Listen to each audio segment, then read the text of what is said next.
Տիգրան, երեք պարզ դարձավ, որ խաղաղության պայմանագրի տեքստի շուրջ բանակցային գործընթացը ավարտված է, այս մասին սկզբում հայտարարեց Ադրբեջանի արտգործնախարար Բայրամովը, ապա նաև Հայաստանի արտգործնախարարությունը հաստատեց, նշելով, որ խաղաղության պայմանագրի չհամաձայնեցված երկու հոդվածների վերաբերյալ Ադրբեջանի առաջարկություններն ընդունել է Հայաստանը։ Նախ կուզեի հասկանանք, թե ինչ համաձայնագիր է, ինչ կետեր են այստեղ ներառված, թեև փաստաթուղթը ամբողջապես հասանելի չէ, բայց երկու այդ վիճելի կետերի մասին բոլորը տեղյակ են։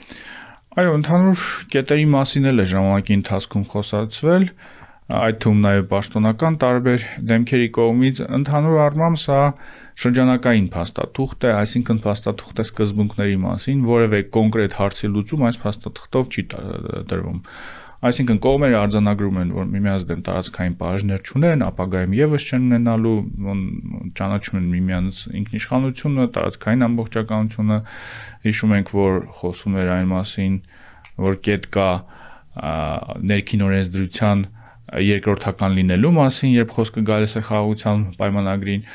այդ վերջին երկու կետը, որը ամիսներ շարունակ չէին կարողանում համաձայնեցնել կողմերը, վերաբերում էր դատական հայցերի հետ կանչմանը միջազգային կառույցներից, ինչպես նաև երրորդ ուժերի ներկայությանը Հայաստան-Ադրբեջան սահմանին։ Ինչպես հիշում ես, Հայաստանը երկար ժամանակ պնդում էր, որ երրորդ ուժերի հետ քաշումը տվյալ պարագայում խոսքը իհարկե գնում է հիմնականում Եվրոպական միության դիտորդական առաքելության մասին, կարող ենք նաև անդրադառնալ այն բոլոր մանիպուլյացիաներին, որոնք հիմա կան հայկական մեդիայի եւ փորձագիտական դաշտում, բայց հայկական կողմը հայտարարում էր, որ մենք առաջարկում ենք Ադրբեջանին դիտորդական առաքելությունը հետ քաշել այն հատվածներից սահմանի, որոնք արդեն դելիմիտացված են, այսինքն շատ սահմանափակ հատվածներից։ Ադրբեջանը ամիսներ շարունակ ասում էր, որ դա ընդունելի մոտեցում չի իր համար, եւ ընդհանուր առմամբ լրջորեն չէր քննարկում այս հարցը։ Այստեղ Հայաստանը կարծես թե գնացել է զիջման, այսինքն մենք երեք նաեւ Նիկոլ Փաշինյանի հայտարարությունից իմացանք, պարզ դարձավ, որ Հայաստանը պատրաստ է հետ քաշել առնվազն սահմանային հատվածներից դիտորդական առաքելությունը պայմանագրի ստորագրումից եւ վավերացումից հետո փաստացիորեն սա նշանակում է, ես կարծում եմ, որ եթե պայմանագիրը ստորագրվի եւ վավերացվի, Հայաստանը պարզապես չի երկարաձգելու կամ խնդրելու է Եվրոպական միությանը, որպեսզի չերկարաձգվի Եվրոպական միության դիտորդական առաքելության մանդատը։ Մենք հիշում ենք, որ ամիսներ առաջ, թե շաբաթներ առաջ այդ մանդատը եւս երկու տարով երկարաձգվեց եւ այս պայմանավորվածությունը հենց այդ մասին է։ Սկզբնական փուլում պարզ չէր, թե որն է պայմանավորվածությունը, երբ հայտարարությունը եղավ այդ մասին, բայց Փաշինյանի մեկնաբանություններից հետո այդ ամենը պարզ է դառնում, երևի հաշվարկը այն է, որ մինչև մենք այս փաստաթուղթը ստորագրենք, մինչև վավերացնենք, հենց այդ 2 տարին էլ կանցնի եւ դրանից հետո արդեն խնդիր չի լինելու այդ առաքելության հետ կապված, բայց վերադառնալով այդ մեկնաբանություններին, որոնք նկատելի էին նաև վարչապետ Փաշինյանի երեկվա մեկնաբանությունների մեջ, որ տեսեք խոսքը եվրոպական դիտորդական առաքելության մասին չէ, այսինքն Փաշինյանը այդ մասին ուղիղ տեքստով չի ասում, այդ մասին ասում են տարբեր փորձագետներ, Փաշինյանը մեծ հաշվով հաստատում է, որ խոսքը նաև եվրոպական դիտորդական առաքելության մասին է։ Երկրորդը, որ խոսքը գնում է սահմանային հատվածներից հետ քաշման մասին, սա կարծում եմ շատ վտանգավոր մեկնաբանություններ են այն առումով, որ հիմա փորձելով մանիպուլացնել այդ պայմանավորվածությունը, ապագայում Ադրբեջանի համար հերթական անգամ պատրվակներ են ստեղծելու ագրեսիվ գործողությունների համար, ինչպես դա տեղի ունեցավ նոյեմբերի 9-ի փաստաթղթի հետ, եւ մասնավորապես 9-րդ կետի հետ, երբ կողմերը տարիներ շարունակ տարբեր կերպ էին մեկնաբանում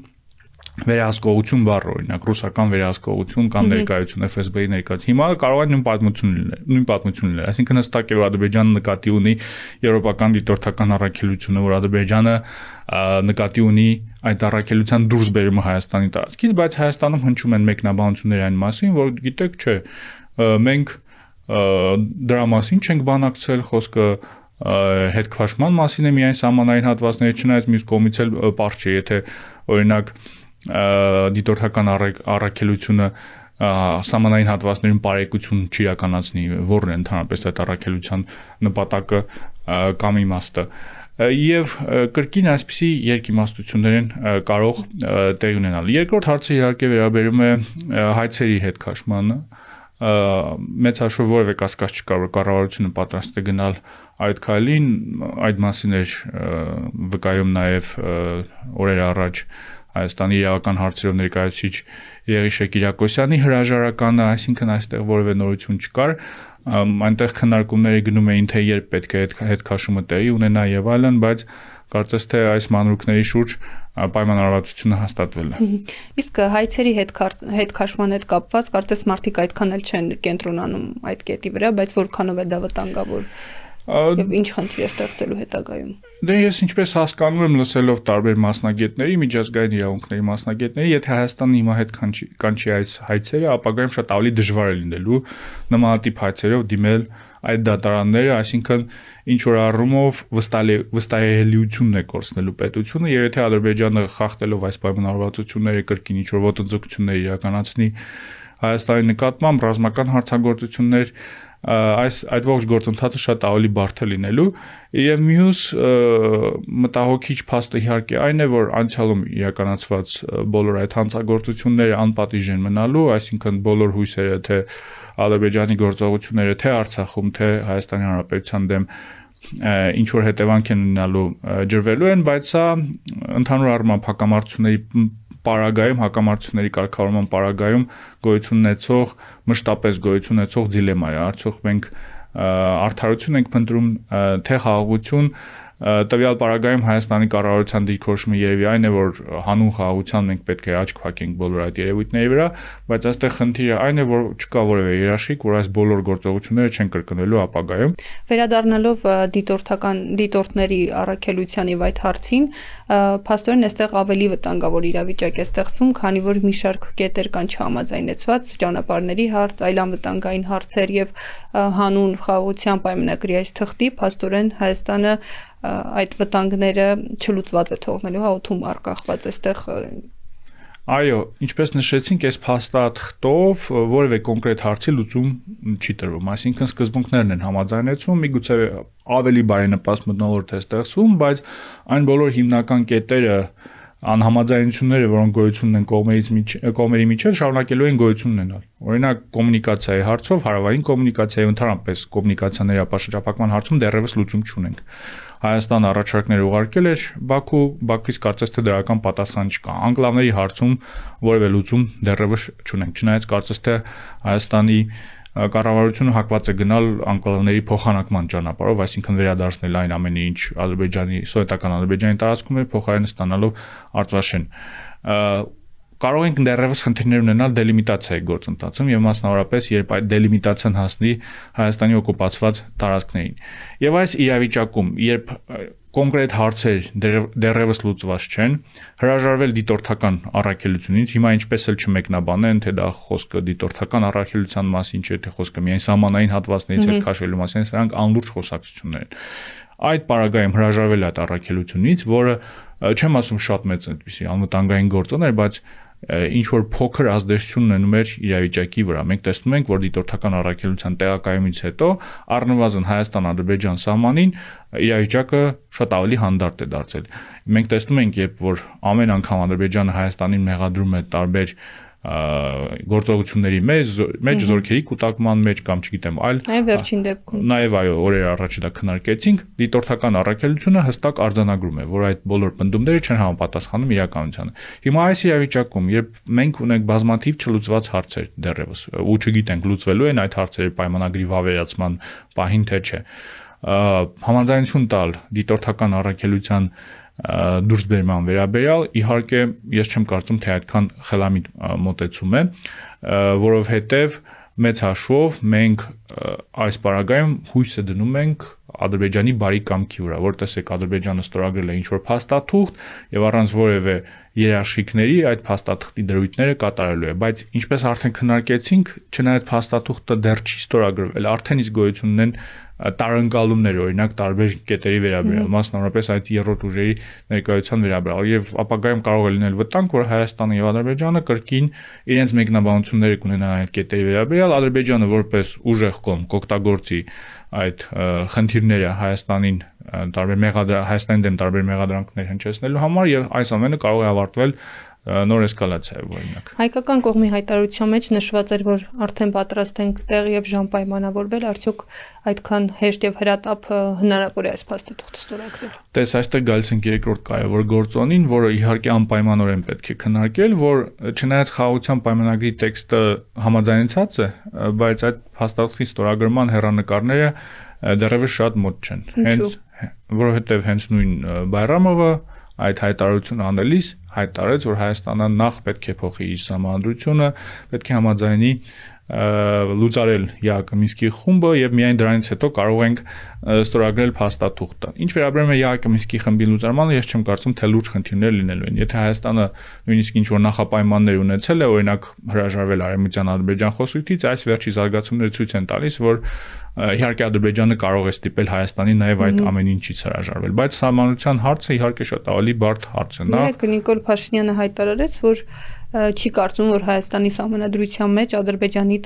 տարածքային ինչ-որ պահանջներ կան եւ այսինքն դա նաև ակնարկ է, որ սահմանադրության փոփոխությունների հակված չեն կարծես։ Չէ, սահմանադրության փոփոխությունների հստակ է որ հակված են եւ վերջին շրջանի Այդ դեպքում ինչպես այս հայտարարությունը։ Այդ հայտարարության նպատակը այն է, որ մենք սահմանադրության փոփոխություններ անում ենք ոչ թե Ադրբեջանի պահանջով, այլ անում ենք, որովհետեւ դա ներքին օրակարգ է եւ վերջին շրջանի այս բոլոր խոսույթները, որոնք մենք քննարկել ենք իրական Հայաստան եւ այլն, հենց այդ Ադրբեջանի պահանջը փաթեթավորվելու համար է արվում։ Հստակ է, որ Հայաստանի կառավարությունը արդեն իսկ որոշում է կայացնել գնալ սահմանադրության փոփոխության տարբերակով, այդ ամեն ինչը ասվում է եւ բարձր է, որ այստեղ երկու կարծիք նույնիսկ չի կարող լինել, որ հիմնական պատճառը հենց ադրբեջանական պահանջն է։ Հիմա ասենք թե կառավարությունը իշխող ուժը այդպիսի որոշում կայացրել է, բայց իհարկե այդ որոշումը իրականացնելը բավականին բարդ է լինելու։ Նախ դա ժամանակատար process է, այսինքն մենք հիշում ենք, որ Արդարադատության նախարար Սերգեյ Գալյանը վերջերս հայտարարեց, որ սահմանադրության նախագիծը պատրաստ պետք է լինի մինչև խորհրդարանական ընտրությունները։ Եթե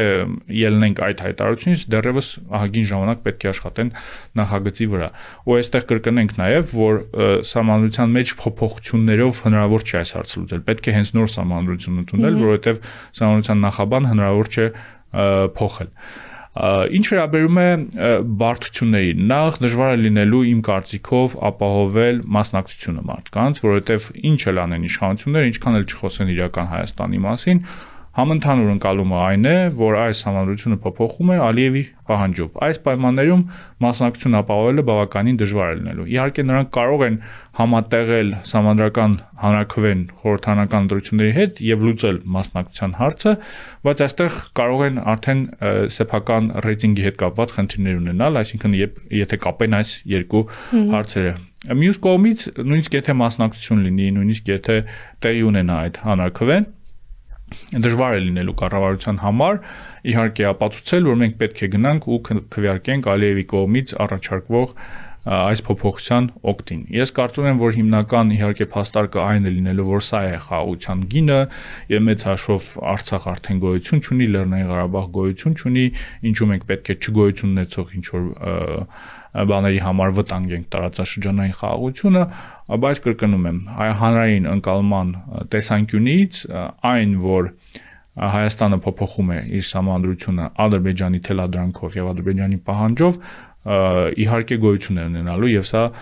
լուրջ խնդիրներ է ստեղծելու։ Հիմա վերադառնանք ստորագրման ժամկետներին։ Հայաստանը կարծում եմ փորձելու է համոզել Ադրբեջանին, որ մենք հանձն ենք առնում թեկուզ ինչ որ փակ ձևաչափով գնալ սահմանադրության փոփոխմանը, եկեք ստորագրենք այդ փաստաթուղթը եւ մենք այդ գործողությունը հետագայում կիրականացնենք։ Բայց կարծում եմ Ադրբեջանի դիրքորոշումը անփոփոխ է մնալու, նրանք պնդելու են, որպեսզի Հայաստանը գնա սահմանադրական փոփոխության եւ միայն դրանից հետո ստորագրվի փաստաթուղթը, չնայած կարող են լինել ինչ որ նաեւ կրեատիվ լուծումներ, օրինակ կարող է որ կողմերը նախաստորագրեն արդեն իսկ համաձայնեցված տեքստը եւ արդեն եթե Հայաստանում այս բոլոր գործընթացները տեղի ունենան, դրանից հետո վերջնականապես ստորագրեն փաստաթուղթը։ Ամփոփենք զրույցը, այս փաստաթուղթը որքան ինչ երաշխիք է տալու խաղաղության առհասարակ եւ որոնք են լինելու այն լծակները, եթե ինչ որ կետեր խախտվեն։ Մենք ունենք նոյեմբերի 9-ի փաստաթղթի օրինակը, ու նաև երեք թուրք լրագրողների զրույցում Փաշինյանը նշեց, որ պետք է պատմությունից դասեր քաղել, իսկ պատմությունը նաև նման դեպքեր ունի, չէ, որ պայմանագիր է ստորագրում, հետագայում հարցակումներ են լինում, որոնք են լինելու այն լծակները եւ պետք է արդյոք չակերտավոր ուրախանալ այս պայմանագրից։ Չէ, դե ակնհայտ է, որ Հայաստանի համար, շատերը խոսում են փողզիջումների մասին, շատերը խոսում են կոմպրոմիսի մասին, Հայաստանը պարզապես այս փուլում ստիպված է եղել գնալ եւ ընդունել Ադրբեջանի բոլոր պահանջներն ու դիրքորոշումները։ Այսինքն ակնհայտ է, որ այդ կետերի մեծամասնությունը ինքնին ադրբեջանական կետեր են, այսինքն Ադրբեջանն է այդ կետերը մտցրել պայմանագրի մեջ։ Հայաստանը տեսնում ենք, որ ինչ որ հարցերի շուրջ փորձում էր բանակցել, փորձում էր սեփական մոտեցումներ ներկայացնել, բայց այս նոր փուլում ընդհանուր առմամբ համաշխարհային քաղաքականության մեջ կարծես թե մտածողությունը այն է, որ մենք պետք է ամեն գնով գոնե ինչ որ բան ստորագրենք, որպեսզի այդ մինիմալ ինչ որ երաշխիքներ ունենանք ադրբեջանական հնարավոր էսկալացիայի եւ հարձակման դեմ։ Ես կարծում եմ, որ նույն Թրամփի նախագահությունը Միացյալ Նահանգներում էական ազդեցություն է ունեցել այս գործընթացի վրա, այսինքն երբ չկա լուրջ ակնկալիք, որ Միացյալ Նահանգները ներգրավվածություն են ունենալու մեր հակամարտության պարագայում, երևի մտածել են, որ ավելի լավ է ստորագրել թեկուզ այս վատ փաստաթուղթը, քան ոչինչ չստորագրել եւ իրավիճակը արկախված պահել։ Բայց իհարկե նաեւ այս նոր աշխարհը ցույց է տալիս, որ ստորագրված փաստաթղթերը թղթի վրա գոյություն ունեցող երաշխիքները վաղուց չեն գործում եւ իմ գլխավոր մտահոգությունը այս գործընթացի հետ կապված հենց դա է, երբ դու հույսը դնելով թղթի վրա գոյություն ունեցող ինչ որ պայմանավորվածությունների վրա, այն իրական գործոններից, որոնք վերջին տարիների ընթացքում ապահովում էին ինչ որ չափով կայունություն տարածաշրջանում, խոսքը դիտորդական առաքելության մասին է, հրաժարվում ես, հույս ունենալով, որ Ադրբեջանը կառուցողական է լինելու, որ Ադրբեջանը հերթական անգամ չի փոփոխելու իր դիրքորոշումների տարբեր հարցերով, որ չի մեղադրելու Հայաստանին այդ պայմանավորվածությունները կատարելու մեջ, եթե այս ամենը տեղի ունենա, կարծում եմ Հայաստանը շատ խոցելի վիճակում է լինելու եւ Ադրբեջանը ցանկության դեպքում կարող է օգտագործել տարբեր պատրվակներ իր նպատակներին հասնելու համար։ Այսինքն ամփոփելով պետք է նշել, որ